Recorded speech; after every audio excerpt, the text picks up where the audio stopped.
Amigos, ya hemos vuelto de publicidad y vamos a continuar aquí en el mundo al rojo. Y, señor Son de la Leche, no sé si lo tenemos ya enfocado. Échese un pelín para allá para que no se me meta en plano. Ahí lo tenemos. Ahí lo tenemos. Tenemos que hacer aquí de todo, amigos. Pero en el mundo al rojo solo nos falta dar un triple salto mortal, a que sea el señor Pedrosa. Bueno, estás en condiciones de un poco de práctica. Un poco de práctica, ¿no? Bueno, vamos a presentar a nuestros invitados, vamos a presentar a todos nuestros invitados con nosotros, nuestro gran Juan Solache. Buenas noches, don Juan, ¿cómo está usted? Muy buenas noches, con ya ganas. Ya está usted en plano, ahora le van a poner, a ver si nos... pónganos un plano general, a ver si nos lo ponen en un plano general. Ahí lo tenemos, ya tenemos en plano, con buena pose, elegante, un señor muy elegante. El rector de la SEI. Lo merece el programa. Hoy, además, pues vamos a hablar de muchísimas cosas. Bienvenido. Muchas gracias. Y, como siempre, una semana más, nuestro querido Fernando Martínez Dalmau. Don Fernando, ¿cómo está usted? Bueno, razonablemente bien. Razonablemente bien. ¿Ya se le ha quitado ese moreno caribeño que trajo la semana pasada?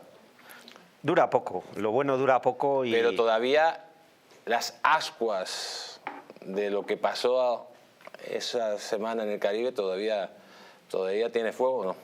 Bueno, por ahí andan y bueno, secreto queda. Secreto, o sea, esto secreto. Se puede contar. La gente siempre me pide un adelanto. Hemos contado demasiado, yo creo, ¿Sí? ¿no? Poco a poco, ya veremos. Ya veremos, sí. ¿Esas ascuas han venido aquí en Madrid o se han quedado donde estaban? No, en este caso se han quedado y posiblemente haya que retornar. Está entre dientes, amigos, entre dientes el señor Pedrosa hablando. Es que tenemos un auténtico, a un galán de moda, es nuestro querido Fernando Martínez Dalmau. Este es más peligroso que un caldo pasado ya de... Es más peligroso. Un caldo gallego ya pasado, ¿sabes? ¿No? Es más peligroso que Putin con 2 botellas de vodka y el botón rojo al lado, ¿no? Inclusive, aún más peligroso. Pues vamos a empezar, amigos, y vamos a empezar conectando con nuestro querido profesor. No sé si lo tenemos ya al otro lado de Skype. Querido profesor, don Roberto Centeno, ¿cómo está usted? Pues mira, encantado de la vida. Hacía tiempo que no estaba tan contento como hoy, porque ayer, mi querido amigo... Ayer no, el miércoles.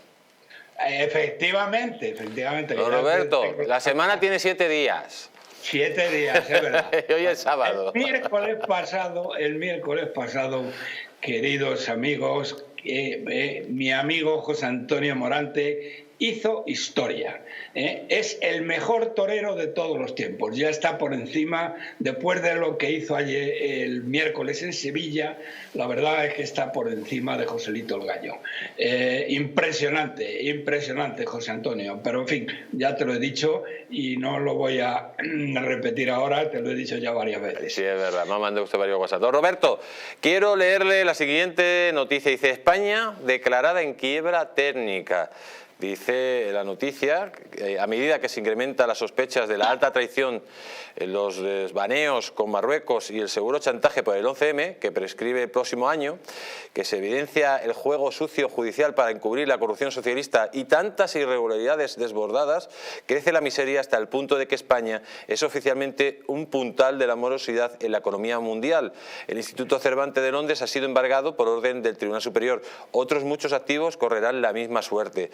La deuda pública se dispara, estamos hablando de casi 1.800.000.000, y la deuda pública individual sin freno ha lastrado a varias generaciones, siendo por habitante de 39.875 euros. Y por contribuyente 93.495 euros. Desequilibrios, amigos, que son demenciales. A todo esto hay que decir que los bonos del Estado, pues no parece que cada día van en peor, no se está vendiendo la deuda, si no la compra directamente el Banco Central Europeo, y ya le ha dicho Europa a Sánchez que hay que parar el déficit. Don Roberto, ¿está España quebrada? ¿Sí o no? Bueno, por supuesto que sí, pero la situación, me vas a permitir explicarla, es mucho más grave de lo que estás diciendo y señalando. Por eso, lo primero que quiero hacer para que nuestros telespectadores entiendan las razones por qué tanto nosotros como nuestros hijos, nuestros nietos y nuestros descendientes durante los próximos 60 años, estamos inmersos en un proceso de hundimiento político, económico, social sin precedentes y como no existe en ningún otro país de Occidente. El hecho central es que estamos en manos de un gobierno directamente criminal, de saqueadores, ladrones, analfabetos, terroristas y criminales golpistas, que están cometiendo, y esto quiero decirlo hoy aquí por primera vez, después de haber consultado con un montón de amigos penalistas, están cometiendo dos delitos fuertemente penados por la Corte Penal Internacional. Un delito de lesa humanidad y un delito de lesa patria. Miren ustedes, después del juicio de Nuremberg, se celebraron unos juicios en Frankfurt que no son conocidos, pero son mucho más importantes porque de ellos la Corte Penal Internacional ha tomado dos delitos en el que se juzgaron a todos aquellos alemanes que habían contribuido a la ruina y a la destrucción del pueblo alemán. Y de ahí salieron precisamente estos dos delitos. Entonces, miren ustedes, yo, querido Jesús Ángel, queridos amigos, aquí y ahora acuso a Sánchez, a todo su gobierno y a las instituciones que están colaborando en la destrucción de España, desde el Banco de España al Instituto Nacional de Estadística, y luego lo explicaré, de que están cometiendo un delito de lesa humanidad contra el pueblo español y los españoles, y un delito de lesa patria, que significa un delito de traición, porque están ocupando las instituciones y eso debilita a España frente al exterior y frente a la seguridad jurídica que no existe en este país.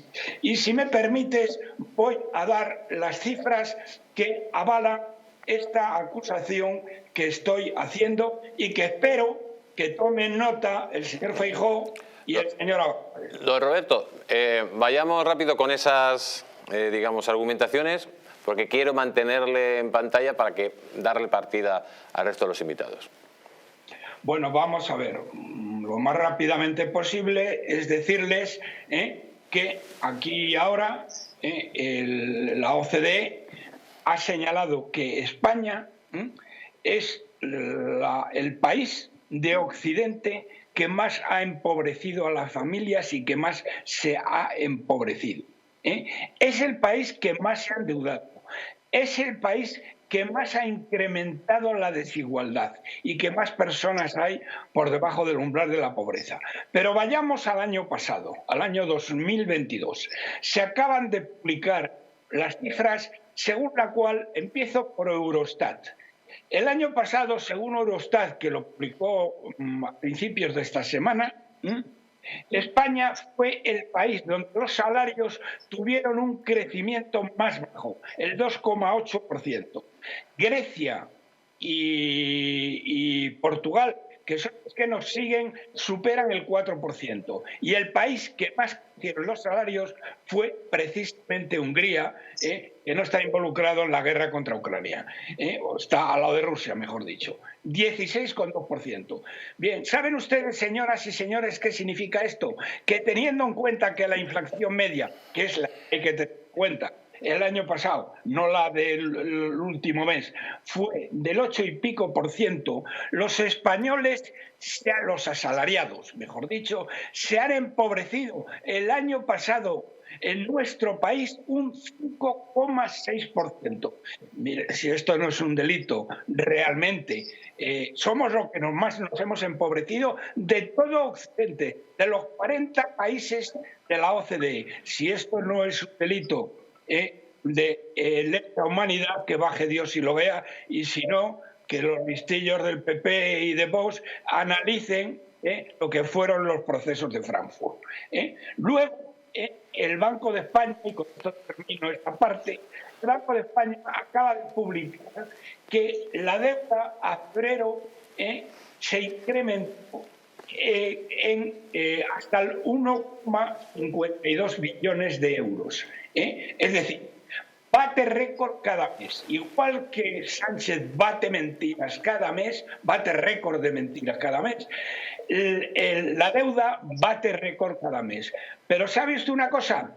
Que en el mes de febrero, esta panda de criminales que nos gobiernan, esta panda de miserables, de ladrones, de terroristas y de golpistas y criminales golpistas, nos endeudó en 30.000 millones de euros, según el Banco de España. Pero bueno, vamos a ver, ¿se puede saber qué coño han hecho estos tíos para tenernos que endeudar? No diga usted palabrotas, don Roberto. En 30.000... de acuerdo. Pues ha quedado claro su postura. Déjeme que voy a dar un poco partido al resto de la gente que tenemos aquí. Si usted tiene, y luego si los compañeros que están ahí... No, luego vamos con el tema del paro, que quiero que me lo comente usted, que los datos son muy preocupantes. Muy rápido, vamos a hacer una ronda de 1 minuto cada uno sobre este tema. Bueno, yo muy rápido darle la razón a don Roberto Centeno, como no puede ser de otra manera, porque efectivamente después de Nuremberg en 1945 se establecen los crímenes de lesa humanidad, ¿no?, a partir de la Corte Penal Internacional, en el cual, pues a través de los diferentes códigos penales de los diferentes países se van constituyendo pues los hechos ilícitos que se puedan constituir a través de las personas o los estados, repito, las personas o los estados, en el cual pues intervienen los daños que son generalizados y sistemáticos contra la población civil o contra los miembros del Estado, ¿no? A partir de ahí, pues bueno, todo esto se dirige en virtud a los posibles daños o las posibles vulneraciones de los derechos hacia las personas en cuanto pues puede existir un exterminio, esclavitud, tortura, etcétera, ¿no? Repito, y el último caso que habla precisamente los delitos de lesa humanidad es que hablan los delitos, los daños directamente contra el Estado o contra las personas que conforman el Estado, con lo cual arruinar un Estado entraría parte de los delitos de lesa humanidad. Dicho todo esto y viendo prácticamente los datos que tenemos en este momento sobre la mesa, la deuda de 345.000 millones que ha subido, el paro un 13,2, la inflación que está en torno a un 6,9, 7,2, claro, todo esto son de referencia, los datos que estoy dando, referencia por parte del Estado, ¿no? Las 42 subidas de impuestos, la recaudación que hemos tenido de 17.500 millones extras, ¿no? Una deuda pública desbocada en un 113%, entre 1,5 y 1,8 billones. Una deuda de las comunidades autónomas de 317.000 millones nos implica que evidentemente podemos estar ante un saqueamiento sistemático y un daño sistemático tanto al Estado español como a los que conformamos el Estado español, que somos los españoles. 1 minuto, muy rápido. Yo les sugeriría que no esperen nada, absolutamente nada, ni del sistema de justicia internacional, ni de la Unión Europea, ni de que vayan espabilando. Porque, para empezar, bueno, tenía un profesor en la universidad que decía que derecho internacional es una entelequia producto de las almas, de las mentes calenturientas de algunas almas filantrópicas. Venezuela es un ejemplo de lo inútil que es el derecho internacional. Entonces no esperen absolutamente nada de nadie y espabilen y desalojen a estos pillos. Y no solo desalojarlos, sino que después hay que perseguirlos penalmente por lo que han hecho, como dice don Roberto, que es lo que yo decía en el segmento anterior. O sea, ¿quién Feijóo va a agarrar y va a perseguir a los felones que han saqueado España? No lo creo, pero hay que hacerlo, porque si no lo que sigue es creciendo la bola de nieve y nunca va a parar. Efectivamente, señor Solaich. Bueno, me vas a permitir, yo estoy con el profesor Roberto Centeno de que Morante ha hecho la jornada histórica después de muchísimos años, mal que le pese a este gobierno y a todos los alateres que le apoyan. Lo siento, pero lo tengo que decir porque si no, reviento como taurino. Bien, hoy ha cerrado las primas de riesgo de España en el mercado europeo. España con 104 puntos de diferencia frente a la deuda alemana, Grecia 180 y en cambio un país cercano, hermano, con una economía mucho más débil que la española, presuntamente Portugal, con 82, Francia con 57 y Bélgica con 68 puntos frente a la deuda alemana. Es decir, la mala gestión está clara. Ya no es que ya Irlanda ya la hayamos perdido del panorama con su excelente gestión, es que ya incluso hasta Portugal, de lo cual siempre España siempre lo ha mirado como el hermano menor, está gestionando mucho mejor Portugal que lo que es el gobierno de España. En cuanto al tema de la deuda, de los embargos y tal, esto viene de una deuda de energía que en el 2012-2013 Mariano Rajoy se encuentra con la auténtica salvajada que había hecho Zapatero, haciendo inmensamente ricos a los fondos. Esta es deuda que vence en el 29, está en el CIADI es la Corte de Arbitraje del Banco Mundial, y es ahí donde ellos quieren que se... Pero Europa sacó una directriz diciendo que todos los países de la Unión Europea no valía el arbitraje, sino que está el Tribunal Superior de Justicia de la Unión Europea, que es al que se está acogiendo a España en base a esa directriz de la Unión Europea, que le ampara, porque estamos perdiendo, llevamos ya 7 arbitrajes perdidos y tenemos todavía por más de 1.200 millones de deuda que nos quieren llevar los fondos. Pues increíble, amigos, cómo está la situación de España. Don Roberto, yo quiero leerle la siguiente noticia para meter más presión a esto. Dice, el paro sube con fuerza en 103.800 personas, un 30 más que hace un año. La verdad que la reforma de su amiga doña Rogelia se está saliendo, ¿no? Bueno, la verdad es que la analfabeta Yolanda Nadie es que no hay por dónde cogerla. No sé si mis compañeros de estudio oyeron una entrevista que hizo, no me acuerdo en qué televisión, pero una televisión de uno de estos importantes presentadores, en la que le preguntaba, no sé si con muy mala leche o no, pero que cuál era su programa. Y el programa de esta analfabeta es que todos los españoles vivamos mejor, que haya más igualdad, que todos seamos más ricos, más altos, más guapos, etc. Increíble lo de este individuo. Pero sí quiero decir una cosa. Bueno, el tema, las cifras del paro son ya en sí mismas absolutamente desastrosas. Pero es que no nos olvidemos que las cifras estas son más falsas que un euro de madera. Y no lo digo yo, mejor dicho, lo he dicho siempre, pero es que ahora lo ha dicho la AIREF. ¿Por qué razones? Miren ustedes, la EPA, que es la única, de las dos medidas del paro, es la única razonablemente fiable, es decir, de la que está usted hablando, no la del paro registrado, que eso no hay ningún economista ni estadístico serio que la tome en cuenta. Pero la EPA se hace sobre la base de una macroencuesta tremenda, de 100.000 llamadas telefónicas. Para que tengan ustedes una idea de lo que esto significa, es que las encuestas que publican la prensa sobre la intención de voto y tal, son encuestas de 1.500 personas. Bueno, estos son 100.000. Pero tiene un truco que es el que ha desvelado y ha puesto de manifiesto el AIREF y que hace las cifras más falsas que un euro de madera. ¿Qué es lo que hacen? Bueno, llaman a estas 100.000 personas. La primera pregunta, naturalmente, es ¿está usted parado? ¿No está usted parado? ¿Está inactivo? Tal. Entonces usted dice, mire, estoy parado. Ah, ¿está usted parado? Sí, muy bien. Entonces vamos a ver, la semana pasada, es decir, la semana anterior a la encuesta, ¿ha hecho usted una búsqueda activa de empleo? Y dice, hombre, mire usted, es que yo llevo ya 2 años desempleado y todas las semanas pues no hago esta búsqueda. A ver, apunta, nene, inactivo. Es decir, que a todas aquellas personas, que son más de 500.000, no han hecho una búsqueda activa de empleo y que están paradas, el INE las considera como inactivos. O sea, que súmenle ustedes 500.000 de personas más a la cifra que da el INE, que ya es absolutamente impresionante. Pero es una vergüenza esto. Por supuesto, todos los parados discontinuos, que son 400.000 de la Yolanda Nadie, también están, aunque estén parados, están como digamos, como empleados. Total, la cifra de desempleados, según el AIREF, es de más de 4 millones. La cifra que tienen ustedes ahí será 3.200.000, la que saca la EPA. Más de 4 millones. Y esto es todo lo que puedo decir, porque comentar las mentiras del INE tampoco es algo... Y no es poco, don Roberto, porque yo creo que ha hecho... Se lo voy a decir, hoy ha estado como Morante en el mundo al rojo. Le vamos a dar las 2 orejas y el rabo. Y le vamos a sacar aquí por el plató. Lo de Morante...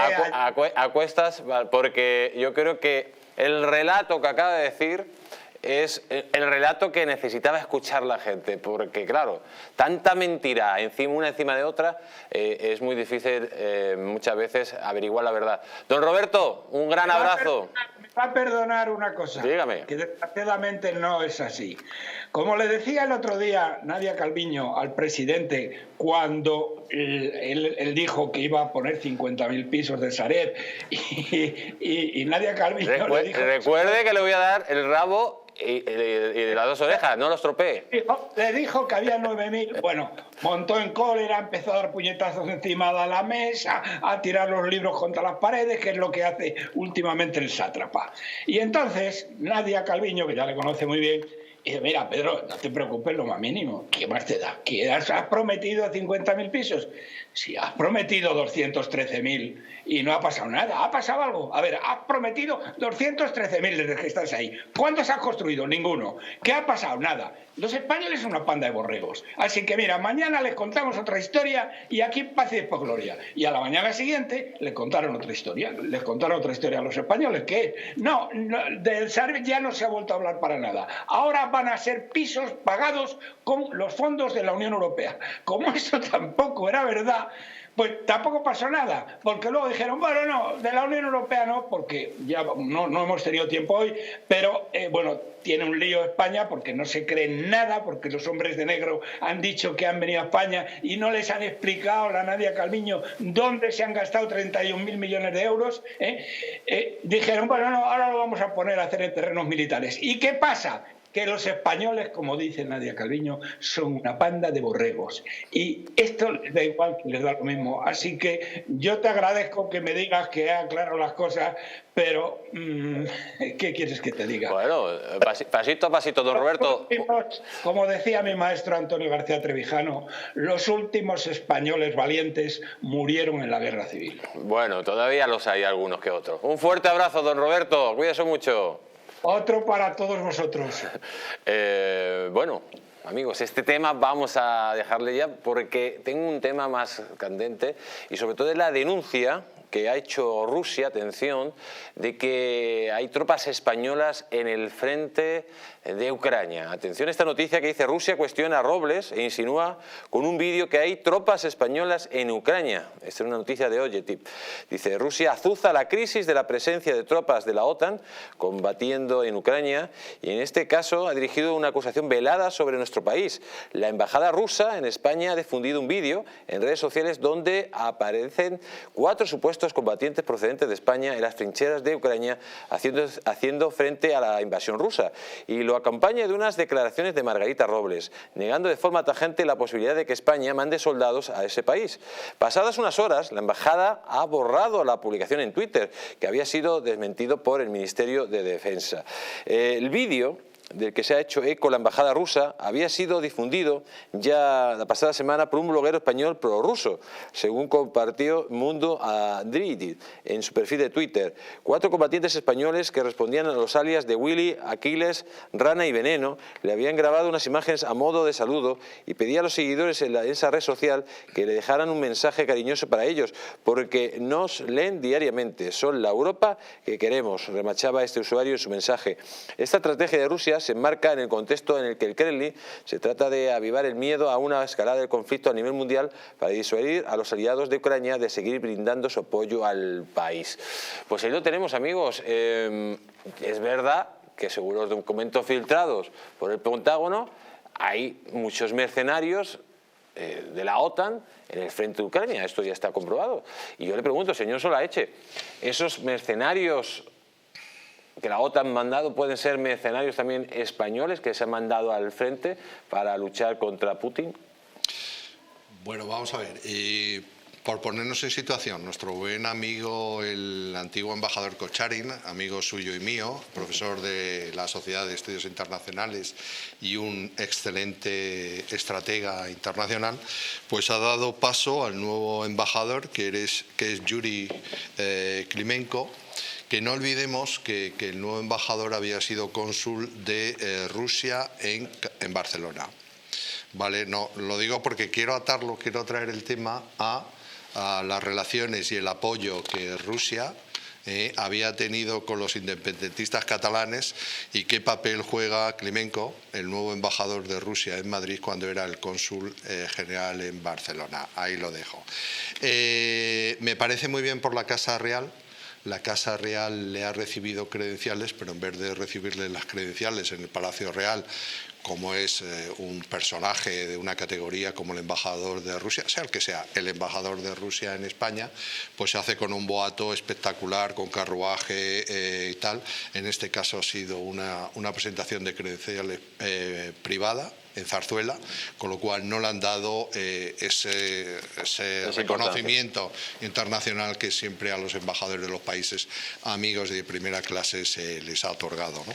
Entonces, bueno, a mí me parece que empieza con mal pie sacar un vídeo de la embajada, porque no olvidemos, podemos sacar entonces todos los vídeos de los propios rusos que están actuando contra Putin. Porque no olvidemos que hay tropas de rusos que están actuando del lado ucraniano contra Putin, ¿no? Entonces, me parece que es un error estratégico. De hecho, la embajada lo ha retirado el vídeo, reconoce que, en fin, no lo saques. En el mundo diplomático no lo saques cuando lo tienes que retirar a los pocos minutos. Ha sido un insulto. Yo creo que el embajador Klimenko hará ceses inmediatos en la embajada rusa, porque no se puede entrar con tan mal pie. Señor Pedrosa. Bueno, lo primero es que me sorprende que hayas utilizado la palabra adecuada. Porque por mucho tiempo a un montón de gente que iba a luchar allá a Ucrania, que recordemos que Ucrania no es Europa. Ucrania no es Europa. No, la Unión Europea. ¿Ah? Ni es Europa ni es miembro de la Unión Europea. A ver, Europa llega hasta los Urales, por lo tanto Ucrania es Europa. Vale. Ok, entonces llega... No sé qué diferencia hay. ¿Por qué es más europeo un ucraniano que un ruso? No, pero siga usted vale, con en su fin. argumento. Pero entonces decían los voluntarios. Y yo, los voluntarios. ¿Qué voluntarios? Son mercenarios. Podrán ser militares retirados, de los Boinas Rojas, de la Legión, de donde sea, pero son mercenarios. Y lo preocupante es que esta guerra lleve ya un año y que España medio asome, o sea, el intento de el tener que depender de la OTAN, que es una organización que debió haber desaparecido en el 92, es preocupante. Si bien, como dice el doctor Solaeche, lo ha retirado la embajada de Rusia, sí hay que reconocer que hay mercenarios de ambos bandos, porque aquí vivimos hablando de PMC Wagner, pero no hablamos de los mercenarios que están, como tampoco se habla mucho de que Ucrania está bombardeando el Donbass desde 2014. De esas cosas no se hablan. O que la OTAN ha extendido sus fronteras y ha incluido 17 países desde que prometió que no iba a pasar de Alemania. Esas son las verdaderas razones de esta guerra. ¿Pero usted cree que hay mercenarios españoles en la guerra de Ucrania? Pues sí, los han entrevistado, han estado en programas de televisión de prime time de la tarde. ¿Mercenarios pagados por el gobierno español? Esa es la pregunta. Una cosa es que haya mercenarios pagados por Ucrania, lógicamente con el dinero de la OTAN, pero directamente mandados por el gobierno español, como decía el vídeo. Esperemos que no, porque sería un involucramiento directo en un conflicto donde España no tiene ni arte ni parte, ni debería tener. Porque si esto escala, aquí dentro de poco va a haber más de uno que va a ver a sus hijos, sus cuñados y sus maridos saliendo a pelear una guerra que no les pertenece. Sí. Y eso es lo que la política exterior española, que no existe, por lo menos en manos de este gobierno, que no hay una definición clara de interés nacional, ni de cómo proyectar ese interés nacional hacia el exterior, pero eso es de lo que deberían estarse preocupando. Señor Dalmau. Bueno, lo más importante de todo esto es que hay que parar. Espera un segundito. Sí. Una puntualización. Solamente recordar que en el primer mes del inicio de las hostilidades, de la invasión de Rusia, el propio gobierno de Zelensky solicitó voluntarios para hacer frente a las tropas rusas. Además, con un sueldo me parece que pagaban alrededor de 3.000 euros a todos los combatientes. Es decir, que ahora Rusia nos saque un vídeo cuando el propio Zelensky lo hizo público, que se incorporaran voluntarios que se llamaban a la defensa de Ucrania, en fin, es que no tiene ningún sentido. Vuelvo a repetir que fue un error histórico diplomático. Voluntarios con armas son mercenarios. Lo importante de la actualidad internacional que tenemos en Europa es que hay que parar esta guerra. El problema es que la estamos costeando los europeos, nos está desangrando a los europeos. El llevar constantemente, como estamos llevando, cerca de 100 y pico, 200 y pico carros de combate, nos está acelerando precisamente ese coste de esta guerra, este coste material, este coste también en cuestión energética. Y ahora, bueno, pues deberíamos de tener una posición intermedia entre los dos bandos y llegar a través de la diplomacia a intentar ya acabar de una vez por todas con esta guerra que se está estableciendo, repito, dentro de la misma del corazón de Europa, ¿no? Europa es todo y evidentemente en este momento realmente, por un lado, que son los Estados Unidos, el lobby demócrata de Washington, y por otro lado Rusia, están jugando sus fichas dentro de lo que es el tablero internacional de Europa y en concreto en Ucrania, ¿no? Y este es el verdadero problema. Estamos perdiendo además cuotas constantes de independencia tanto política como social dentro de lo que es el ámbito de las naciones. Europa ya no es Europa desde que se deja manipular directamente, ya ni siquiera por la OTAN, sino por agendas como la Agenda 2030 o 2050 o el lobby demócrata de Washington. Pero, don Fernando, vamos a la pregunta. Sí. ¿Hay mercenarios españoles mandados por el Ministerio de Defensa, sí o no? Yo no creo que estén mandados directamente por el Ministerio de Defensa, pero evidentemente son mercenarios, ¿no? Todo aquel cuerpo que no esté en el momento que hay una guerra y no esté en un bando o en el otro, de acuerdo con las reglas internacionales de la guerra, pues evidentemente, y no cumplen estos acuerdos internacionales de la guerra, como pueden ser los prisioneros, como pueden ser precisamente las jerarquías, como puede ser precisamente la toma de población civil y precisamente la protección de la población civil, se les denomina mercenarios. ¿Por qué? Porque están utilizando las armas por un sueldo que esté pagando bien un particular o esté pagando bien un Estado. Son mercenarios, evidentemente.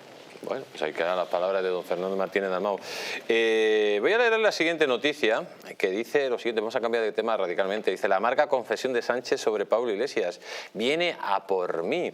Dice: Pablo Iglesias no está dispuesto a ceder un milímetro la presión al PSOE por la ley del solo sí es sí, ni por el resto de cuestiones en las que Podemos discrepa de los socialistas. Pero Moncloa se ha hartado de las mentiras que el vicepresidente del gobierno está lanzando sobre Pedro Sánchez.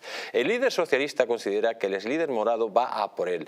El líder fáctico de Podemos ha impuesto una línea de choque frontal con los socios de coalición, en lo que algunos miembros del espacio de la izquierda del PSOE interpretan como un deseo de que Sánchez acabe expulsando del gobierno a las ministras del Partido Morado, Ilone Belarra y Irene Montero.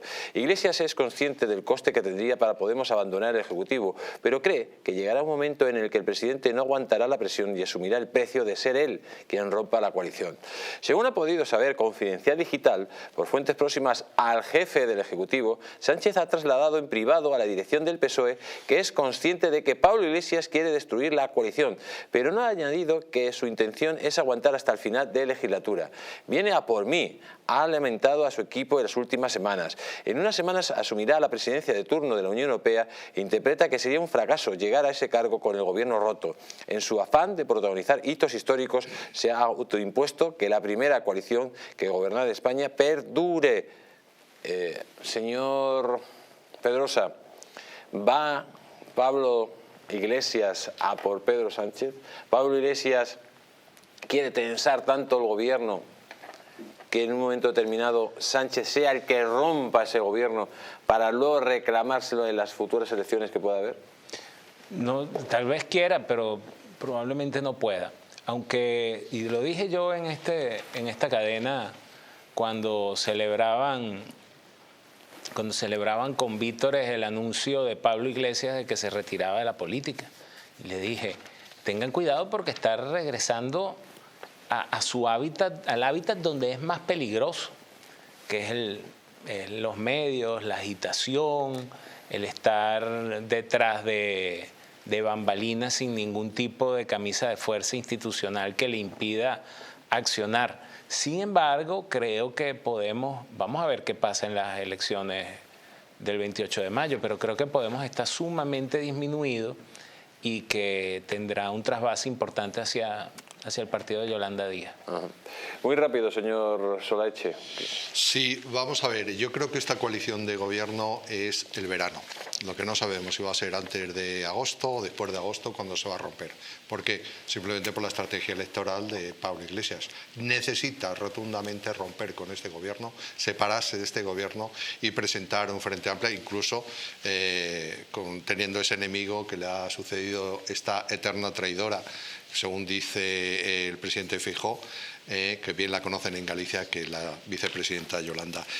Siempre hay un dicho y es que a los comunistas hay que escucharles, siempre, porque los comunistas te intentarán engañar, pero lo que nunca va a mentir un comunista es en la información de las negociaciones privadas que hayan tenido contigo. Nunca lo hizo Carrillo, nunca lo hizo Anguita y nunca lo hizo ETA. ETA, cuando decía ETA, estamos negociando este punto, no mentía, porque tenía las pruebas.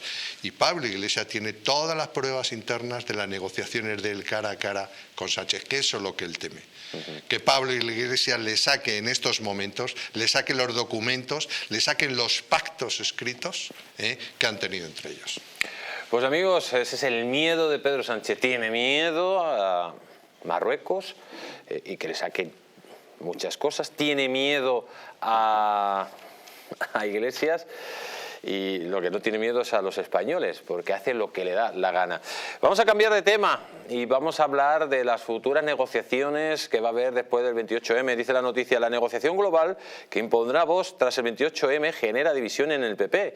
El Partido Popular y Vox se preparan para la negociación política que seguirá la cita con las urnas el 28 de mayo. Aunque la campaña electoral distorsiona los mensajes que lanzan ambos partidos para marcar perfil propio, lo cierto es que sus equipos tienen claro que les tocará sentarse a hablar si quieren mantener o ganar gobiernos. Señor Dalmau, Vox quiere hacer una negociación global, mientras que el Partido Popular querrá hacer una negociación partido a partido, digamos municipio o comunidad autónoma a comunidad autónoma.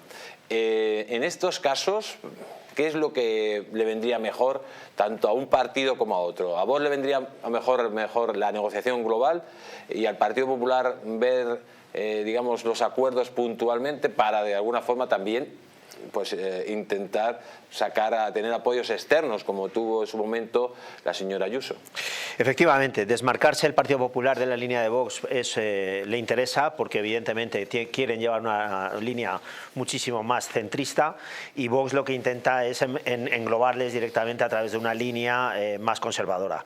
Evidentemente el Partido Popular y Vox en este momento se necesitan, son dos bloques que en este momento tienen que sumar.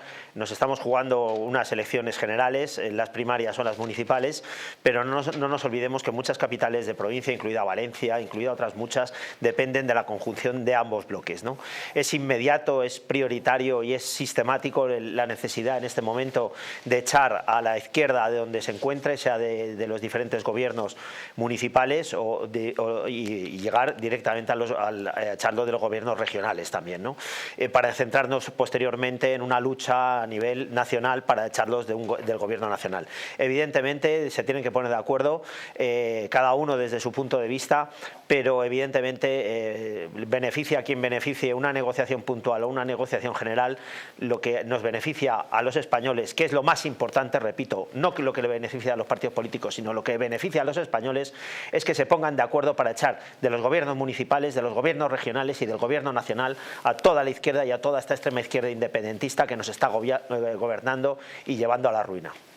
Pues vamos a continuar con esta noticia que nos habla de todos los regalos de Sánchez a Marruecos. Dice el Sáhara, La Haya, subvenciones millonarias y Quads. La luna de miel que atraviesa España y Marruecos tiene un precio. En la última legislatura, el gobierno de Pedro Sánchez ha lanzado varios guiños a Mohamed VI con el objeto de rehabilitar los daños o las dañadas relaciones bilaterales a ambos lados del estrecho, que atravesaron una ruptura casi total tras el ingreso hospitalario del líder del Frente Polisario en España y la posterior entrada de miles de personas en Ceuta por vías irregulares. Desde entonces, Moncloa ha recibido con fuerte oposición política las demandas alauitas sobre el Sáhara y ha cesado a la ministra de Exterior, Arantxa González Laya, ha aprobado constantes transferencias económicas rumbo a Rabat o ha adquirido material destinado sobre todo a los gendarmes del país vecino, mientras, amigos, está dejando en una situación muy precaria a la policía o la Guardia Civil. Y es que Sánchez es, yo creo, que el ministro de Asuntos Exteriores de Marruecos en España, señor Solaeche. Esto no se ha visto nunca, una traición tan constante. Además, Marruecos solo recibe prebendas de España, solo recibe rendiciones de España, pero no vemos que Marruecos haga una contraprestación con España. Esto, como decía el señor Roberto Centeno, habría que juzgarlo como un delito de traición directamente a todos los españoles, ¿no? Bueno, estando en completo acuerdo con todo lo que ha expuesto, a mí me parece que el presidente Sánchez es un chico bien mandado del presidente Biden. Es decir, aquí el que está marcando toda la estrategia de España, del sur de Europa, con Marruecos, con el norte de África, es el presidente Biden. Biden tiene una lucha tremenda con Putin, lo que es todo el Magreb, es decir, Putin apoya a Argelia, Biden apoya a Marruecos y entre medias está España, que desgraciadamente por estos dirigentes que nos ha tocado, no solamente con el presidente Sánchez, sino también con el presidente Rajoy. Es decir, seamos sinceros. Es decir, España ha tenido poca credibilidad en el ámbito internacional con sus políticos porque no hemos tenido líderes poderosos que han sentado la mano y han defendido los principios territoriales y estratégicos de España. Entonces, en este momento nos está marcando la política, la agenda mundial, la agenda internacional con Marruecos, nos la está marcando Washington. Directamente. Entonces, Sánchez, ¿qué pasa? Pues no sabe a qué atenerse, porque está pendiente de lo que le diga la Casa Blanca. Va allí a recibir órdenes, a ver de lo que tiene que hacer. Pero claro, el problema que tiene la Casa Blanca con el tema de Marruecos, pues es muy lateral en sus intereses estratégicos en estos momentos. Por lo tanto, no tenemos una política clara. Señor Pedrosa.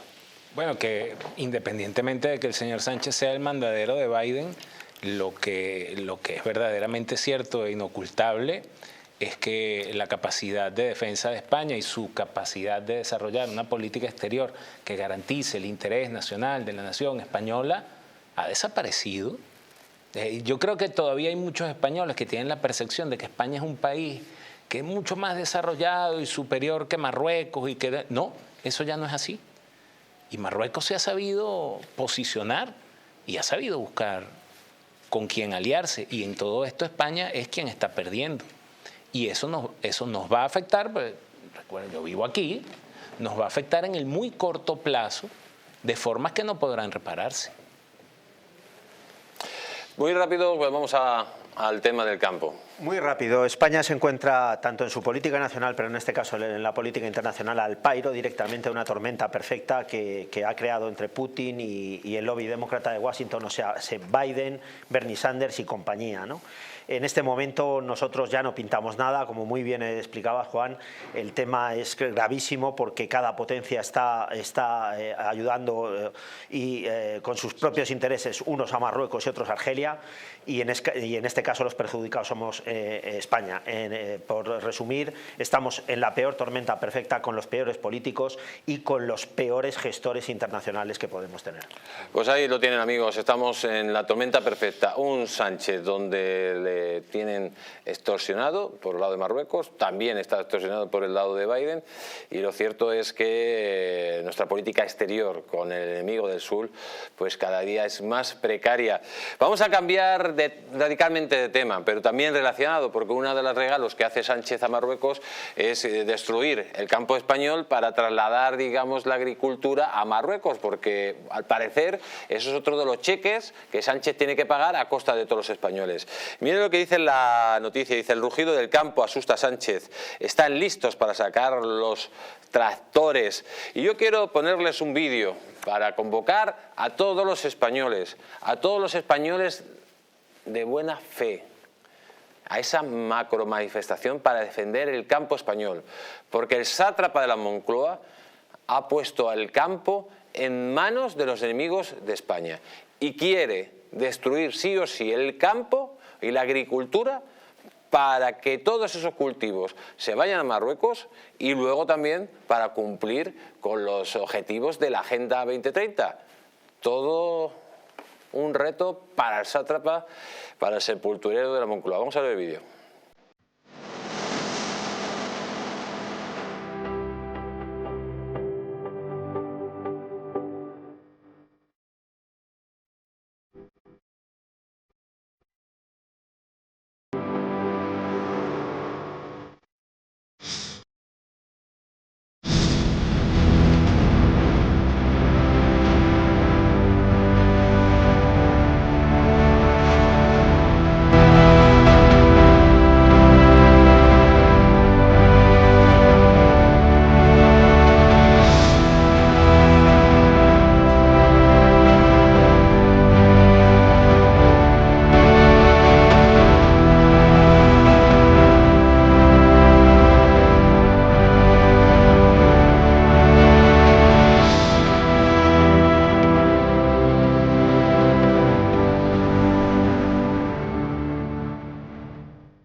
Pues amigos, este es el vídeo de esa manifestación para el 14 de mayo, donde todos están invitados. Y es importante que vayan, porque aquí ya estamos poniendo en peligro nuestra propia subsistencia como país, como nación, sin sector primario, sin agricultura.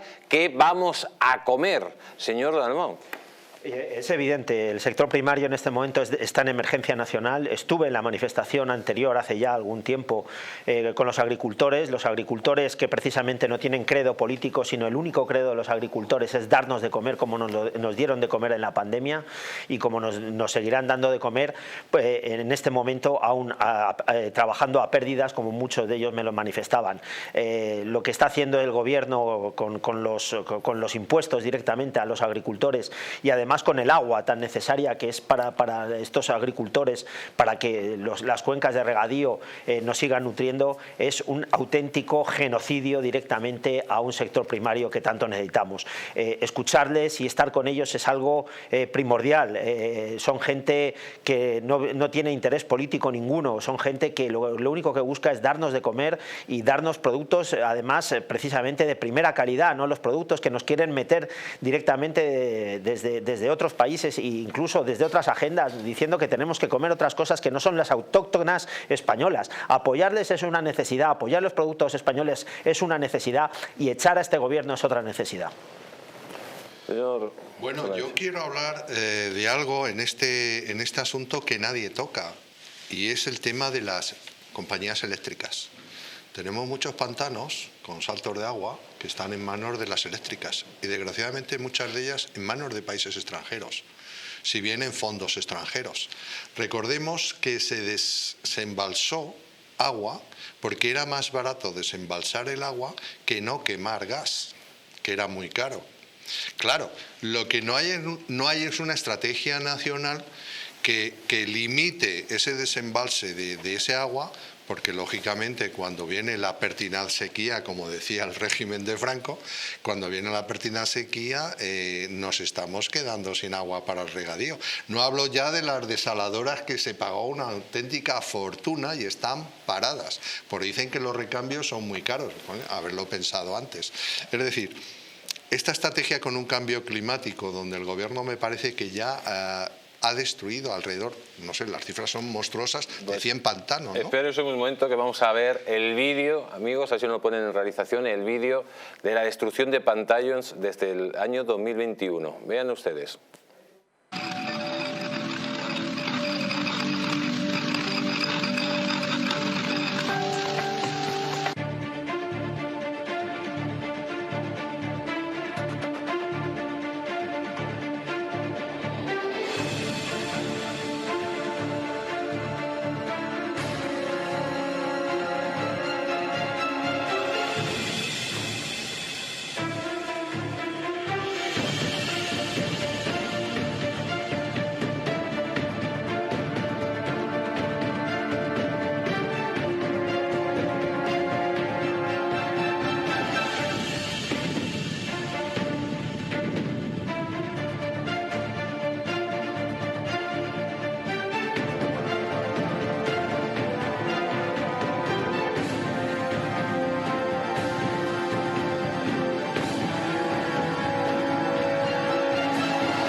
Pues amigos, estamos hablando en otros programas de 108 presas, señor Solaeche. No son 108 presas, hemos hecho las cuentas, son 256 presas que ha destrozado el gobierno de Sánchez, que está dejando de una forma clara y objetiva que quiere que pasemos mucha sed, que el campo pase sed, que digamos las diferentes cultivos, etcétera, se vayan a Marruecos y que aquí no haya ni cultivos, no haya agua y no haga absolutamente nada. ¿Cómo vamos a soportar esto? Y encima que diga que es culpa del cambio climático. Hombre, que no llueva no es culpa de Sánchez, pero que no haya embalses sí es culpa directamente de Sánchez, que está ordenando destruirlos. Hombre, el presidente Sánchez tiene la gran ventaja de que el asesor directo del comisario europeo es el hijo de Planas, del ministro Planas, con lo cual, claro, se la preparan con lazos. Y toda la defensa que está haciendo la Unión Europea, gracias a estos informes que elabora el asesor del comisario europeo, con lo cual Europa nos llama la atención. Vuelvo a repetir, si hemos visto además en el vídeo que es una vez ha retirado la concesión, es decir, le ha retirado la concesión a las eléctricas, de la explotación de ese pantano, fíjate que no quieren decir la palabra pantano, quieren decir barreras hidrográficas o barreras fluviales, no, son pantanos. En fin, y yo desconozco completamente cuál es la estrategia hídrica de este gobierno, porque no la explica. Porque no la explica. Señor Pedrosa. Lo que pasa es que lo que parecía lógico en algún momento ya no lo es, ¿no? Y esto obedece, ya habíamos dicho en el segmento anterior o en la noticia anterior, que su santidad cumple órdenes de Biden y cumple órdenes de Biden y de otros lobbies mucho más importantes que son los que imponen eso que el señor del PP, José García Margallo, llama el Evangelio, que es la Agenda 2030. Por eso es que, sobre pretexto de ecología, por supuesto ahí don Juan Solaeche está señalando otras razones, entonces no, es que los ríos hay que dejarlos correr nuevamente. Y bueno, y los ríos correrán nuevamente y se secarán y nos quedaremos sin río y sin represa y sin pantano y sin embalse. Y el campo esta política pasará a convertir personas productivas del sector ultraprimario que es la alimentación en personas dependientes del Estado. Y al final eso es lo que quiere esa agenda, que la gente dependa y que sea cada vez más sumisa y más servil al papá Estado, que bueno, ya hasta le llaman evangelio a la agenda, ya dentro de poco le llamamos Dios al Estado. Le voy a leer una noticia, señor Pedrosa, quiero que me la comente. Dice esta noticia: un informe confidencial confirma que se está modificando el clima de manera artificial. Dice la AEMET ha reconocido abiertamente a través de su página web que gracias a la tecnología del siglo XXI es posible modificar y manipular la meteorología siguiendo métodos científicos. Es la primera vez que se reconoce desde fuentes oficiales que los change trends como modificadores climáticos son reales, uno de los grandes temas proscritos desde la Agenda 2030.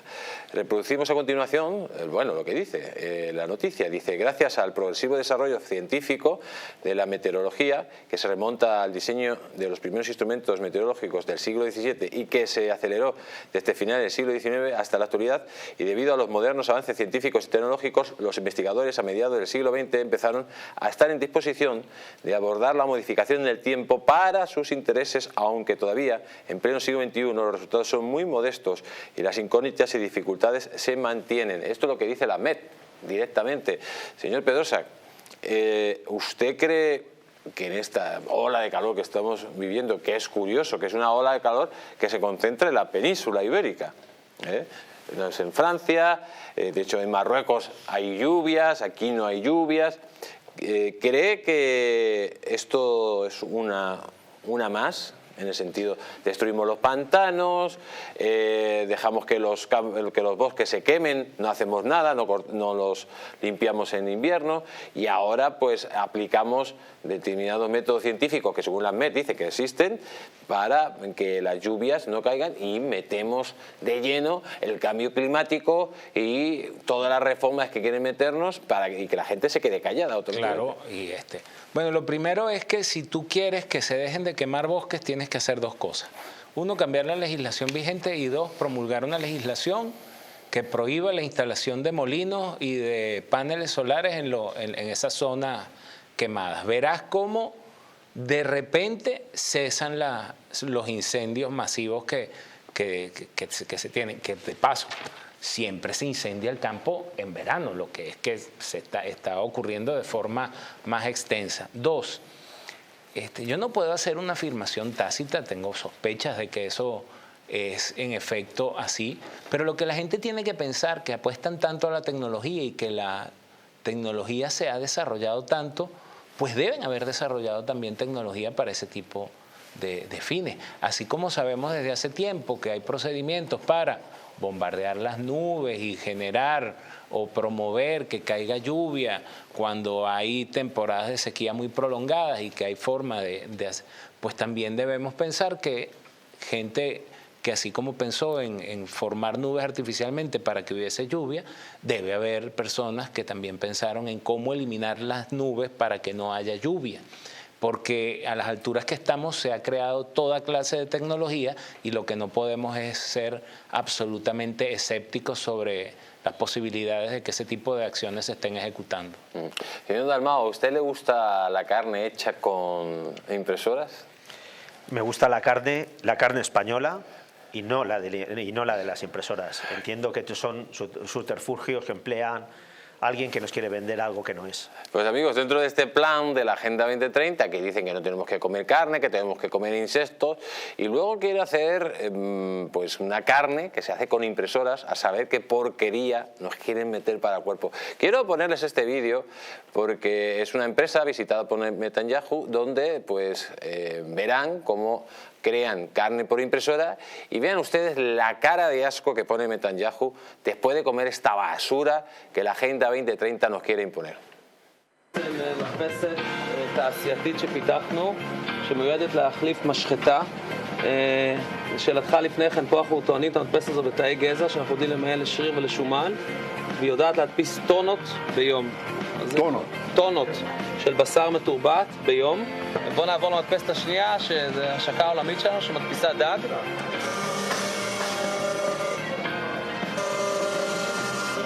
אוקיי, פה זו מדפסת שמדפיסה מוצר שהוא מוכן לטיגון, מה שנקרא ready to cook. מכיל תאים אמיתיים, אנחנו מדפיסים בו בעצם פילה לוקוס. אין עוד חברה שיודעת לעשות דבר כזה.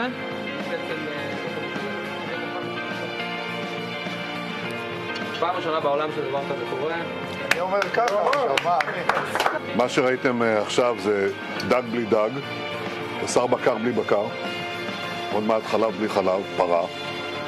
זאת אומרת שבישראל קמות חברות רבות שמתמחות.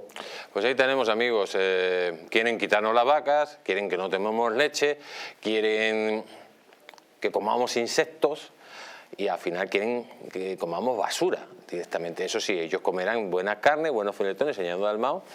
Y ¿ha visto usted estas impresoras que utilizan células madre para hacer filetes?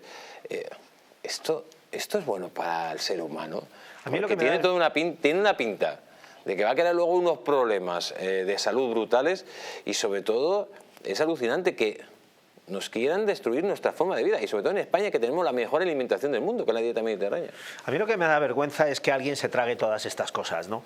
Porque el problema es que si España tenemos donde está un chuletón de Ávila o donde esté, bueno, toda la comida española, ¿no? Desde el pescado hasta absolutamente todo. Apoyar precisamente a nuestros restaurantes, a nuestros ganaderos, a nuestros agricultores, porque somos un país que ha exportado su gastronomía internacionalmente y donde ha llegado la gastronomía española no ha llegado ninguna otra. Un poco la francesa y la nouvelle cuisine, eso no merece la pena hablar de ello. Pero evidentemente a mí lo que me llama la atención es que haya alguien que se trague todas estas patrañas, ¿no? Porque no buscan otra cosa nada más que desprestigiar a nuestros cocineros, a nuestros ganaderos, a nuestros agricultores, a nuestros restaurantes y a nosotros mismos, que somos muy enterados y muy entendidos en cuanto a lo que comemos y en cuanto a lo que bebemos.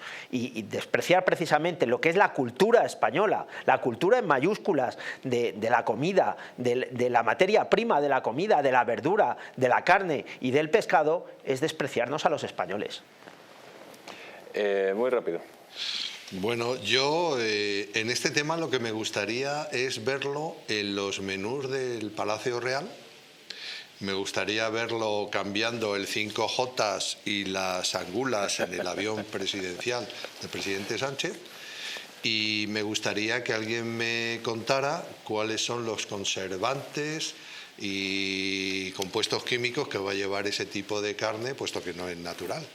En fin, no, esta es la basura para ellos. Exactamente. Señor Pedrosa, ¿le gusta a usted esta basura para comer? No, para nada. Para nada. De hecho, Se la devolvemos para ellos, ¿no? ¿sabes qué? Según que hay Imagínese. Hay productos que ya están incluyendo más que nada harinas, y que si harinas de grillo y de escarabajo del estiércol. Entonces, escarabajo pelotero, claro. Entonces hay que identificar de una vez cuáles son esas marcas para pasarles de largo y boicotearlas. ¿Sabe usted que Pan Rodríguez ha puesto una queja al gobierno y dicen que esas harinas del escarabajo pelotero la quieren retirar? Dice, porque es un genocidio contra parte de su familia. Yo con esa señora delicadita también, ¿no? Delicadita. Ella dijo que, bueno, probablemente se espanten porque nunca han ido a una manifestación feminista. Y entonces, ¿sabes qué? El Pan, lo que dicen de ti, seguramente te espantes porque nunca has ido a un bar de cañas y has escuchado dos tíos conversando. Eso es normal. Señor Pedrosa, ella mucho Agenda 2030, pero bien que se come sus buenos cocidos con su morcilla patatera y su buen chorizo. A las tallas me remito. Exactamente. Vale. Y amigos, vamos muy rápido porque nos está esperando ya nuestro abogado de cabecera, pero quiero leer antes esta noticia. Dice, Sánchez permite por ley a la cúpula de los partidos controlar las denuncias por corrupción. Dice, la ley de protección de denunciante de corrupción, que recientemente ha entrado en vigor, incorpora como novedad la obligación de que los partidos políticos cuenten con un canal interno para facilitar las denuncias. La efectividad de este sistema, no obstante, está en entredicho, pues es la propia cúpula de la organización política la encargada de decidir sobre su responsable. Esta injerencia puede complicar, por ejemplo, que la propia denuncia prospere. Dice, la ley explica en su exposición de motivos que esta obligación de contar con un sistema interno de información se ampara en el singular papel constitucional que tienen estas organizaciones. Además de a los partidos políticos se le obliga a sindicatos, organizaciones empresariales y a las fundaciones que de los mismos dependan, siempre que reciban fondos públicos para su financiación. Pues ahí tenemos otra más de Sánchez, amigos. ¿Cómo se va a poder denunciar la corrupción dentro de los partidos políticos si es el mismo partido político el que dice si esto va para adelante o no va para adelante? Si es el mismo Sánchez el que pone a un títere, a un mancebo ahí a controlar la corrupción, que va a decir lo que diga Sánchez. Señor Dalmau, muy rápido con esto. La partitocracia en grado máximo, los administradores en contra de los administrados, y nosotros seguimos siendo carne de cañón para los partidos políticos y para este gobierno. Muy rápido. Bueno, pues que hay que espabilar y hay que dejarse de ser pendejo, porque aquí cuando vengan a darse cuenta, pues los ocupas serán los dueños de las casas y no habrá quien los saque. O sea, es que aquí se han volteado, se han alterado los valores, ¿no? O sea, aquí los malos son buenos y los buenos son malos. Sí, bueno, vamos a ver, esto no es una ley que se saque el presidente Sánchez, esto es una transposición de una directiva europea que vamos tarde, que ya vamos sancionados porque la hemos traspuesto tarde, y obviamente aquí lo único que cabe son que las organizaciones sociales nos defiendan a todos los ciudadanos frente a esta injerencia del gobierno en todas las capas de poder. Pues vamos a cambiar radicalmente de tema y nos vamos a ir con nuestro querido Jorge Vázquez, no sé si está ya al otro lado de Skype. Buenas noches, don Jorge, ¿cómo está usted? Buenas noches, Jesús, perfectamente, encantado de estar con todos vosotros, como siempre. Don Jorge Vázquez, le voy a leer la siguiente noticia porque hay grandes novedades del caso Dani Alves, esa periodista que ha dicho que ha visto las imágenes y que al parecer pues la presunta víctima pues estaba muy cercana a Dani Alves y que entró de forma voluntaria a ese baño. Le voy a leer la noticia. Dice: Maika Navarro accede a las imágenes de Sutton, de Alves y la joven. Hay una cierta intimidad, dice la periodista. Dice que el caso de Dani Alves sigue dando de qué hablar y esta semana la Fiscalía de Barcelona se volvió a poner a dejar en libertad provisional al exjugador. Dice: esta nueva oposición lleva como respuesta el recurso que presentó también la semana pasada la defensa de Dani Alves. Pero si algo ha cambiado son las imágenes que ha visto una periodista de Telecinco. Cabe recordar que las cámaras no captaron lo que sucedió dentro del baño, en el que habría tenido lugar la agresión sexual que denuncia esta joven. Dice: pero a través de este canal, los empleados e integrantes de la organización pues, de la discoteca hubieran pues, directamente visto cosas muy raras. En este contexto, Maika Navarro ha tenido acceso a dichas imágenes y en concreto la periodista de Sucesos ha podido ver las grabaciones que muestran los minutos previos a que Alves y la presunta víctima entraran en el baño y la descripción con sus propias palabras, lo que ha visto en exclusiva lo dijo en el programa de Ana Rosa. Dice: lo que ha visto en este programa son grabaciones del reservado de la discoteca, todo ello que ocurrió y grabaron varias cámaras de seguridad desde el momento en que llega Alves con sus compañeros de batalla, Bruno Brasil, ha aclarado Navarro. Dice: ella accede a esa mesa donde están los dos hombres, vemos cómo se saludan y pasan muchos minutos, están bailando, tomando y se ve un ambiente muy jovial, de noche de discoteca y una cierta intimidad entre la denunciante y Alves, mientras Bruno también está charlando y bailando animadamente, revela Navarro. La periodista asegura que la joven y el futbolista están hablando con mucha proximidad y que en alguno de los bailes se tocan y se ve cómo él le pasa la mano por la espalda. Sigue hablando, siguen bien y vemos cómo se dicen algo al oído. A continuación Navarro, que cuenta cómo entonces se puede ver al brasileño accediendo a esa puerta que conducía al baño, pues directamente la joven le sigue al baño unos minutos, 2 minutos después. Después de escuchar el relato que ha dicho la periodista, se ha recordado en el magazine pues que ciertamente lo que pasara en ese baño, señor Vázquez, pues solo está en la cabeza de la víctima o de la presunta víctima, pero esto puede ser muy determinante, ¿no? Porque si el señor Alves, estamos hablando de que, bueno, pues tenía casi vivió unos momentos de cortejo con la señorita y luego la señorita va voluntariamente a ese baño, pues todo parece que puede ser presuntamente una actuación de despecho por una forma poco caballerosa del señor Alves al terminar las relaciones con esta señora.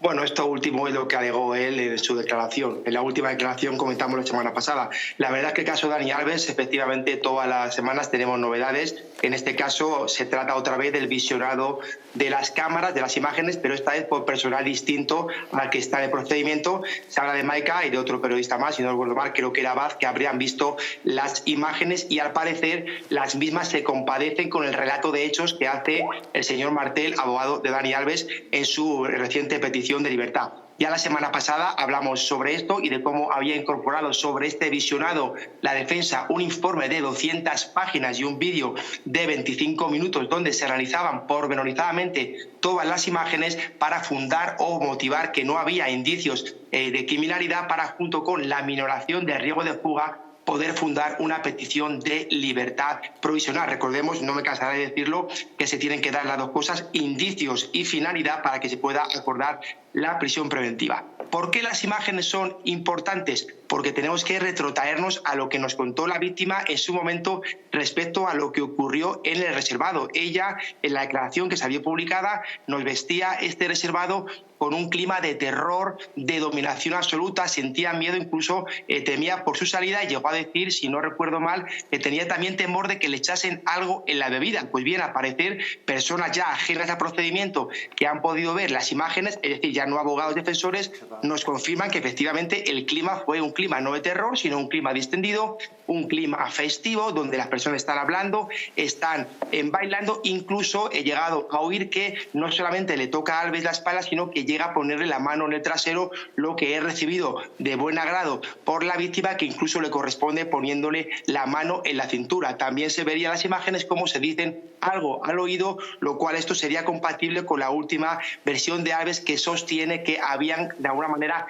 acordado continuar o resolver esa tensión sexual en el servicio. Por tanto... Pero, don Jorge, estamos hablando de que hay ya indicios de que parece una relación voluntaria, consentida, sí es sí, como dicen los señores del gobierno, y luego, sí, bueno, al parecer, ella entra en ese baño. Cuando tú entras en un baño, pues no creo que sea para jugar al parchís, sino sabes perfectamente a lo que vas, pero lo que parece que lo que pasó en ese baño fue luego la actuación un poco grosera de Alves, que pudo determinar luego la supuesta posición de la víctima, ¿no?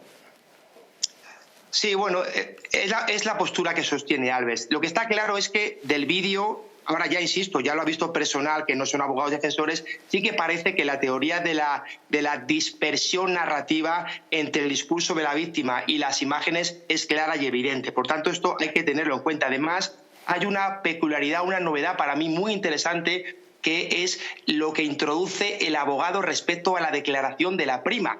Es una novedad, no la declaración de la prima, que imagino que estará en el acervo probatorio, habrá declarado como todos en instrucción, y su declaración habrá sido tenido en cuenta de alguna manera en el auto de prisión preventiva. Pero es interesante y novedoso porque nunca lo habíamos oído, y es lo que introduce el abogado respecto a qué le dice la prima a la víctima. Al parecer, cuando Alves se va al baño, mantienen una conversación donde la propia prima reconoce que de alguna manera le pregunta si debe ir o no debe entrar, aunque luego matiza, pero para hablar. Hombre, evidentemente esto es muy poco creíble, porque si le consultas a tu prima si puedes entrar o debes entrar al baño con Alves, obviamente no es para hablar de su fichaje por el Pumas, ¿no? Seguramente sea para ver si puede continuar en ese acercamiento sentimental o de índole sexual. Ojo, no somos ni tontos ni temerarios, no estamos diciendo que esto excluya una agresión sexual. Efectivamente pueden haber quedado para entrar y tener un encuentro sexual y luego arrepentirse, o que luego haya un forzamiento o una agresión.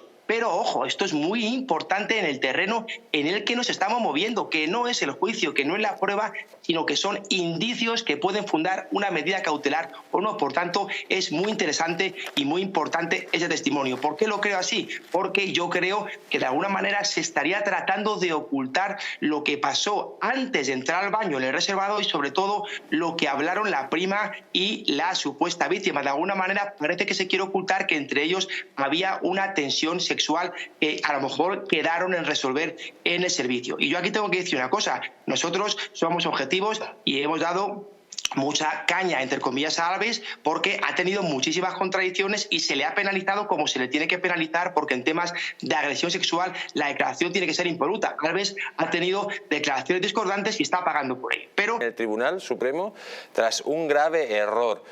¿Qué es lo que ha pasado con Antonio David y ese programa Sálvame, y sobre todo esas declaraciones que le ponían como un auténtico maltratador después de lo que dijo su exmujer?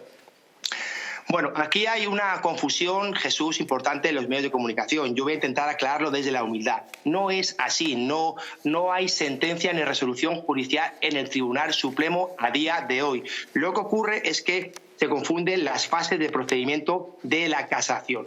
Estamos en fase de admisión. ¿Qué significa eso? Que el recurso ya está interpuesto, o sea, no hay ningún plazo que se haya quebrantado, sino que se interpone el recurso y el ponente de la sala ve una posible causa de inadmisión del recurso, lo cual es súper habitual en casaciones penales, porque es un recurso muy técnico, muy limitado, no es una tercera instancia, y por tanto solamente se puede recurrir bajo unos parámetros, como digo, muy escrupulosos. Es muy habitual que haya una causa de inadmisión, tanto en laboral como en civil como en penal. Pues bien, el tribunal, el ponente, pone esa causa de inadmisión en potestad de las partes para, si quieren, en 5 días presenten alegaciones. El recurrente lo hace, y también el Ministerio Fiscal en este caso, porque es un tema de quebranto de derechos fundamentales. Recordemos este tema viene de un despido por un quebranto también de derecho fundamental al honor de este señor. Por tanto, ¿qué ocurre? Que el recurrente no presenta alegaciones y ahora está en trámite de que lo formule Fiscalía. Pero eso no significa que haya perdido el pleito. ¿Qué significa esto? Que cuando termine de evacuar el plazo, volverá a la sala de admisión con las alegaciones que haya y la sala resolverá. Haya dos alegaciones, haya una o haya ninguna. El que resuelva favorablemente o no no depende de que presente alegaciones o no, sino de si hay o no hay causa de admisión. Si lo ha puesto de manifiesto a las partes, por mi experiencia decirte que muy probablemente acordarán la inadmisión de recurso y ni siquiera entrará de plano a conocerlo mediante una sentencia. A partir de aquí, para terminar, ¿se habla de error del abogado o no? Yo creo que es prematuro y arriesgado hablar de un error porque primero puede ser una estrategia procesal en no querer interponer alegaciones porque sabe que no van a valer para nada y ya tiene su recurso, o sencillamente se le ha pasado poner un número, ha ido a otra sección, a otras actuaciones y digamos que se ha perdido el escrito. Eso no es que pasa habitualmente, pero pasa, y más con LESNET se puede solucionar, se puede ver dónde ha parado ese escrito e intentar subsanarlo y que se cosa a las actuaciones para que lo tenga la sala de admisión a la hora de resolver. Pero insisto, no se ha perdido ni ganado el recurso, ni mucho menos por un error. Faltará que la sala se pronuncie en los próximos días. Queda muy claro, don Jorge Vázquez. Muchísimas gracias por haber estado aquí en El Mundo Rojo. Reciba un fuerte abrazo, como siempre. Igualmente para todos. Buenas noches. Y yo quiero terminar con la opinión del señor Pedrosa. Señor Pedrosa, ¿qué opina de lo de Dani Alves? Bueno, lo que opino en los dos casos lo mismo, que es muy importante que exista la presunción de inocencia y el debido proceso y que no se fusilen y no se crucifiquen a las personas en un plató de televisión como se está haciendo con el señor Alves, que ya menos mal que empezamos a hablar de presunta víctima, porque todo el tiempo con el hermana yo te creo, siempre. Y el otro señor, pues espero también que le gane a la otra panda de verdad no sé cómo calificarlos, que todas las tardes fabrican telebasura y que se dedican a crucificar y a desprestigiar a una persona en un plató de televisión. Debe ser en los tribunales y no en los platós de televisión donde se dirima la honorabilidad de las personas. Señor Pedrosa, ¿le gustaría ir a un sitio mágico? ¿Me va a invitar a las dunas? ¿Eh? A las dunas. ¿Le gustaría ir? Ya. Amigos, para los niños tienen Disney World en París y nosotros, los adultos, pues tenemos el Hotel Las Dunas, un sitio mágico en la Costa del Sol, en primera línea del mar, situado en un oasis de armonía y tranquilidad, enfocado en la salud y el bienestar de sus huéspedes, desconectar del estrés y la monotonía del día a día, fines de semana de relax. Estancias con programas exclusivos y personalizados de salud, reconocimiento y control del peso, elegancia y bienestar junto al mar, sin renunciar a la actividad y la vida saludable. Descubre Las Dunas Hotel Spa, el más exclusivo de la Costa del Sol. Amigos, nos vamos a publicidad y vamos a venir en un minuto porque viene Maybor Petit para hablarnos de lo que está pasando en la guerra de Ucrania. Atención, esos datos que nos habla de que puede llegar a su fin. Hay 3 claves muy importantes que podrían acabar con la guerra de Ucrania en 24 horas, como decía Trump. Todo esto después de la publicidad. No se vayan, porque si no, nadie se lo va a contar.